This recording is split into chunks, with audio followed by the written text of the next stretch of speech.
ఆదిలాబాద్ జిల్లా కేంద్రంలో RIMS hospital యందు విధులు నిర్వహిస్తున్నటువంటి డాక్టర్ నైతం సుమలత, డాక్టర్ శ్యామ్ ప్రసాద్, సూపరింటెండెంట్ వనజమెంట్లను ఆ కారణంగా బదిలీ చేసింది కాబట్టి ఆ బదిలీని వెంటనే నిలుపుదల చేసి రిమ్స్ని యథావిధిగా కొనసాగించాలని చెప్పేసి జిల్లా ఉన్నతాధికారులకు, తెలంగాణ రాష్ట్ర ప్రభుత్వానికి ఆదివాసీ హక్కుల పోరాట సమితి తొలుగుదెబ్బ తరఫున మేము విజ్ఞప్తి చేస్తున్నాం.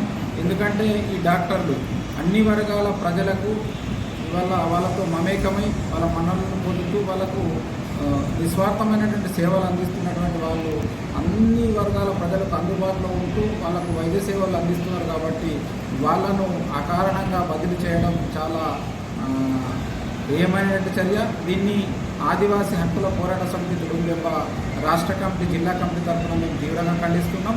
వెంటనే doctor Sumalatha, doctor Shyam Prasad, superintendent Vanaja madam ముగ్గురిని కూడా వాళ్ళ యొక్క బదిలీని రద్దు చేయాలి. లేని ఏడల పెద్ద ఎత్తున మా యొక్క ఆందోళన కార్యక్రమాలు చేపడతాం.